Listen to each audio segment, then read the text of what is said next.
Many people, including gamers, still see video games as a means of entertainment rather than self-actualization.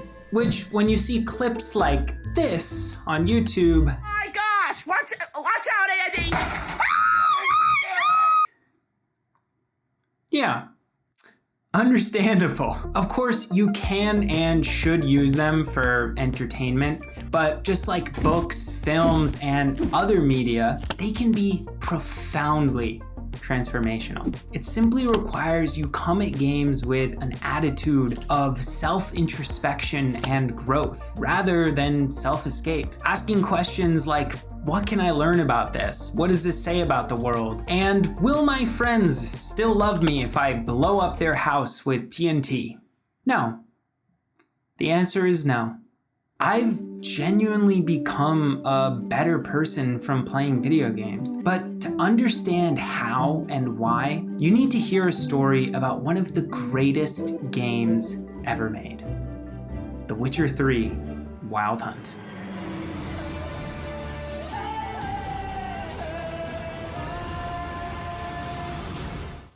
In The Witcher 3, you play as a castaway class of monster hunters known as Witchers, trained from an early age to protect the realm against all sort of monsters like Balrogs, griffins, and vampires, using a mix of magic, swords, and a magnificent beard. You purge the land of these foul creatures to better the world. Alongside this, you solve assassination plots, help a bloody baron reconcile with his alcohol addiction and loss of his daughter, and even get old granny her missing pot.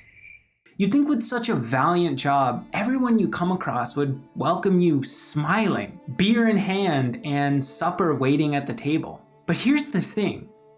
Most people despise you.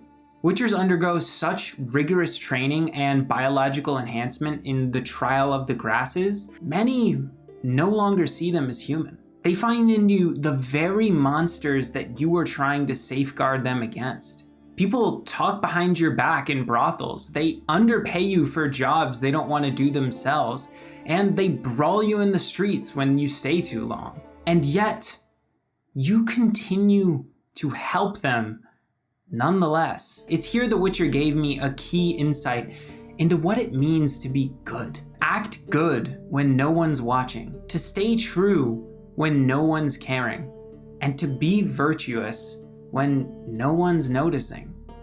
That is the essence of virtue. Being virtuous is like winking in the dark. You're the only one who knows you did it, but you do it anyways, always. I remember playing The Witcher 3 when I was 16, and it had a huge impression on me. But it was really the second time when I played it at 17 where it left its greatest mark. I was beginning to create content on YouTube and my newsletter when confronted with a choice. I could give away a portion of my content on reading tips and fitness for free and paywall the rest, or I could give away 99% of my content for free and only sell the implementation. Remembering The Witcher, I decided to go with the latter, believing it was immoral to paywall information that I thought everyone should have access to. And that's not all. While driving, I noticed myself being more empathetic to the drivers around me. When I spot a Reese's peanut butter cup wrapper on the ground, I pick it up, first to make sure that there is none left that I can eat, but also just to clean up the litter on the ground. The Witcher 3 became my first taste at playing video games for self-actualization, but it wasn't my last. Life is Strange, Dark Souls 3, Terraria, Minecraft, Civilization 6, and many more have roots in making me the person that I am today. And in this video, I'm gonna show you how to do the same, to play video games for self-actualization.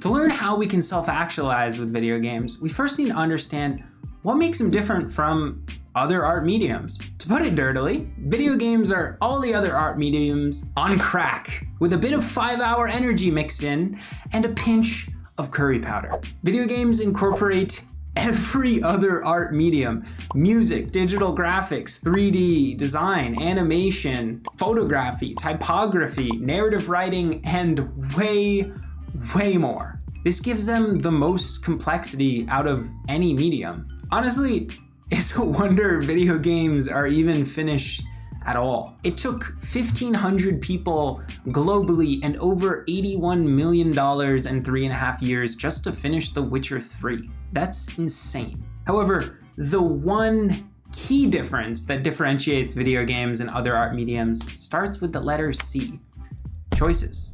You make the choices in a video game, and that gives them tremendous power for transformation if played with the right mindset. Participating in the choices gives you more skin in the game. It's one thing to feel the oppression of being a Witcher from reading the novels. It's an entire nother thing to experience it playing the video game. You feel more viscerally. You understand, even to a small degree, what it might feel like to be oppressed, to help people in need, and to be in a relationship with a smoking hot sorceress. You smell wonderful. Geralt, we're at a funeral. I'm only human. However, this control over choice is also one of the things that gives video games their addicting nature. So, as we move into how to play video games for self-actualization, we have to learn how to play games healthily as well. Doesn't take a genius to realize if you're addicted to video games, they're probably not helping you self-actualize very much. We want to avoid what happened to author Anna Lemke in her book Dopamine Nation. She became addicted to romance novels, and it started innocently enough when she started reading them as a form of relaxation. Every night before going to sleep, she would go under her pillow and relax into the fantasy world she could immerse herself in. Her work as a clinical psychologist was stressful. There were long hours with difficult patients dealing with their own problems, and learning about how a werewolf was romanticizing a vampire brought her out of that world, until it became the only world she wanted to be in. In her words, all I wanted to do was read romance novels, to the point where we literally invited to a neighborhood barbecue, and I took my romance novel with me and hid it in a room at these people's house. Now that is really weird. Her work suffered, her marriage suffered, her rice purity score suffered. Thankfully, she realized she had a problem when she started reading romance novels as soon as she got up in the morning, and she started to work towards fixing the addiction. If a clinical psychologist, someone who should know about addiction, can get addicted to romance novels, how do we ensure this doesn't happen to us with video games? I have a personal vendetta in this question because I used to be addicted to video games. In high school, I drowned away in my real life worries of women, schoolwork, and family through playing so much Terraria, Minecraft, Civilization 6, and more. Here's a picture of me playing Oxygen Not Included when I should have been writing. Jane McGonigal, thankfully, who's an author and game designer, did a meta-analysis of over 500 research papers to answer this problem. And she proposes 3 tactics which you can use to try and fight addiction. First, play with purpose.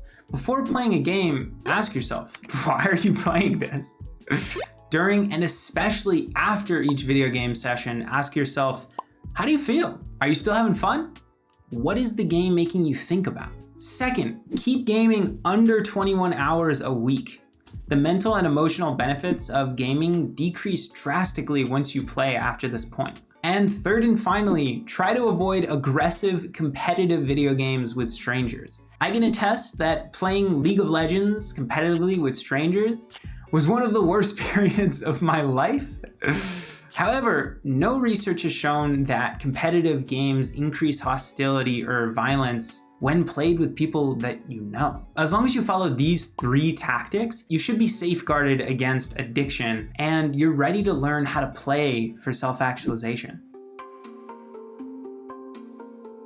We're gonna take a road trip back to Maslow's hierarchy of needs, which describes how to self-actualize through 5 different needs separated into deficiency and growth needs on a pyramid-like structure. The problem with this pyramid is it makes self-actualization seem like a ladder. We complete one level, say safety, and then climb to the next one, never having to return and work on safety again. Or the other way around, we can't work on a level above the one that we're at.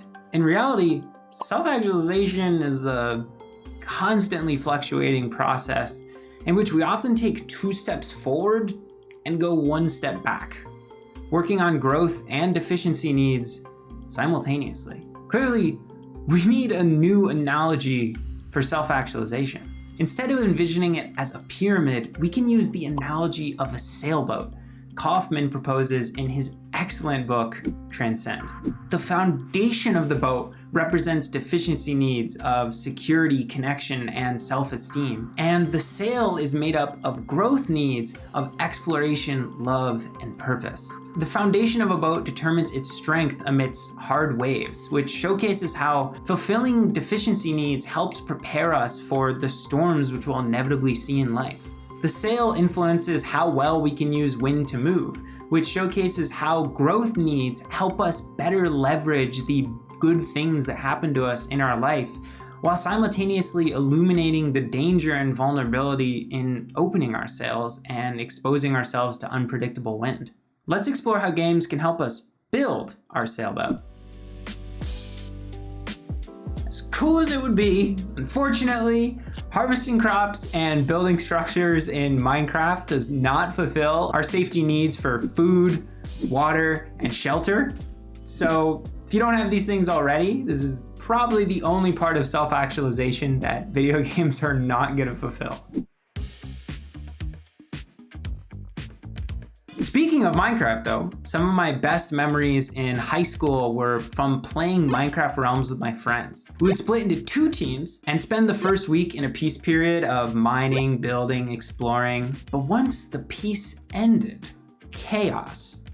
Each team would spread out, hoping to find the other team's base before they found theirs. One time, I found my friend's cobblestone sky base using the famed nether portal trick. In Minecraft, 1 block in the nether is 8 blocks in the overworld. So by traveling in the nether and building a nether portal back to the overworld, you can travel vast distances in little time. Plus, nether portals automatically connect to nether portals in the overworld if they're close enough. So that meant you could quickly find another person's base by traveling through the nether, building a nether portal, and hoping it connected to a portal that somebody else built in the overworld. So once I found the other team's base with my brother, we spent a week exploiting the villager farm, which they had conveniently made while we had not, and stole diamonds from their chests to spark infighting. There were multiple times where we joined their Discord to say hi, but we secretly just wanted to watch their brutal attack at finding a non-existent traitor among the group. Finally, I hired one of their team members as a double agent by giving them 2 stacks of diamonds, and got my entire team to drink invis potions as we blew up their whole base in one fell swoop and caused them to fall to their deaths in a chaotic maelstrom of delight. Glorious. The experience was and still is a source of fantastic connection between my high school friends and I to this day. And any multiplayer game can help you build connection like this. Research from Brigham Young University School of Family Life shows that playing games regularly together in the same space increases the sense of connection between child and parent. Scientists theorize this is because we sync up with their autonomic state and sync up with the actual video game that we're playing at the same time. This syncing up creates an upward spiral of positive connection between 2 people. Video games are especially helpful when you aren't in the same place as the people you're playing with. I play with my really good friend John Maverick all the time, even though we live in entirely different parts of the world. However, as noted by Jane McGonigal earlier, you want to be playing with people you know, because competitive multiplayer games with strangers is linked to aggression and depression. So as long as you stick to this rule, video games can help create some of the best connection you can find. During high school summers, I used to play tons of Terraria with my good friend Ale. Mining for ore, crafting items, and slaying bosses was my daily routine. But There was one boss that we could not seem to defeat, Plantera. We spent hours upon hours and many late nights trying to beat this cursed flower. I read boss guides, I watched videos, and I studied forums on how to beat this goddamn thing. And finally, after days of struggle, I dealt the finishing blow with 5 points of HP left as my dead friend Ale watched in anticipation. It was a magical moment.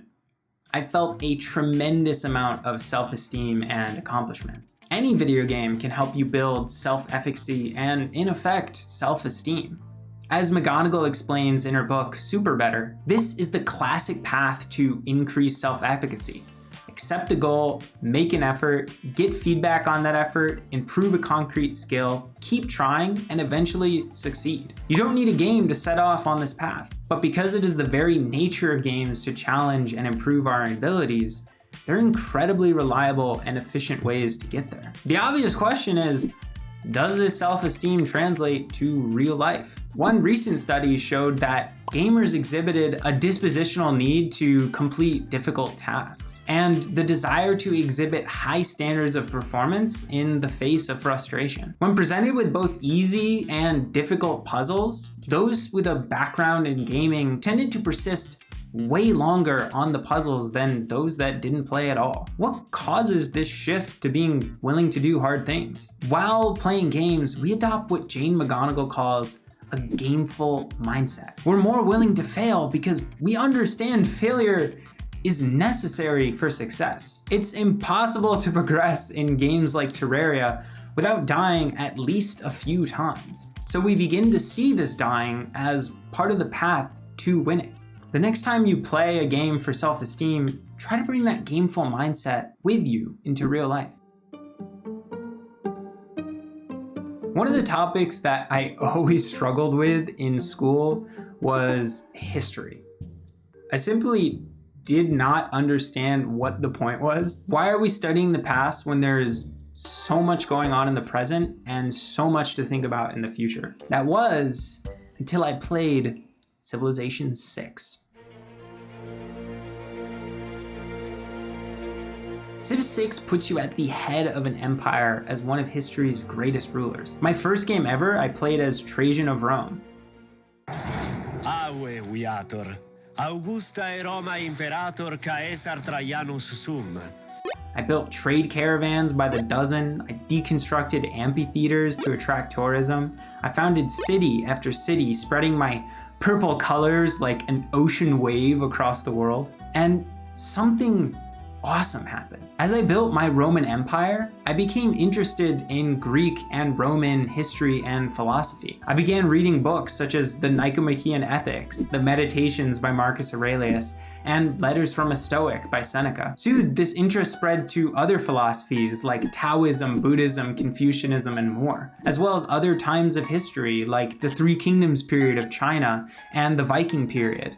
I didn't realize it at the time, but I'd stumbled upon another way games could be used for self-actualization, to explore ideas. All you have to do is ask yourself these questions before playing a game. How can I play video games to get interested in topics I want to in real life? How can I use video games to explore new concepts? And how can I learn a real life skill through video games? Tons of games are helping people explore right now.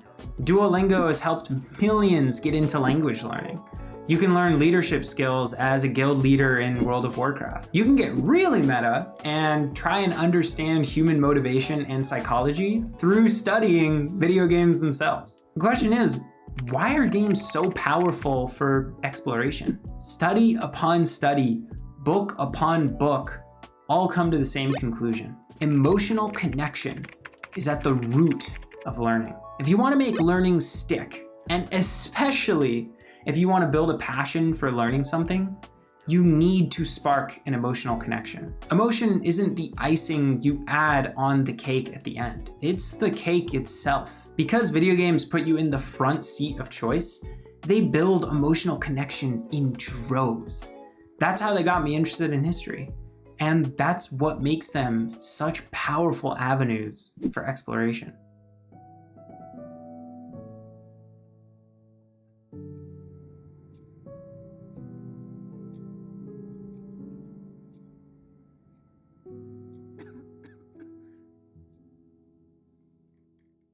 One of my most memorable gaming moments occurred while playing Life is Strange. I was consoling Chloe, the main friend of your character Max, after she'd recently become paralyzed in a car accident. We were alone, sitting in the makeshift hospital room her parents had made for her. After watching a movie and going through some old photos, Chloe asked me this. I'm saying that being with you again has been so special. I just wanted to feel like when we were kids running around Arcadia Bay and everything was possible, and you made me feel that way today. I want this time with you to be my last memory. I remember sitting there for minutes, agonizing over the decision. I went over every ethical and moral theory I could think of. I forgot I was playing a game. I believed I was deliberating on a real person's life. The moment forced me to think about my own thoughts regarding euthanasia. It was especially difficult considering one of my great aunts had recently gotten euthanized a few months before after taking a tumble. When I have to think about euthanasia again in the future, I know I'm gonna come back to this game moment. Moments like this in video games can help you learn to love and find your passion. They can help you navigate your own philosophies on life and values, and find meaning in connecting with others. Many games are made specifically for this. Planescape Torment, Baldur's Gate 3, BioShock, and more all confront you with fundamental questions of life. But any game can help you build love and purpose if you ask these questions while playing. What philosophical implications does this game have? What is this game teaching me about myself, others, and the world? What is this game teaching me about being a better person? And what is this game telling me about my values? Video games are fun. I played them for most of middle and high school, mainly for entertainment and escape.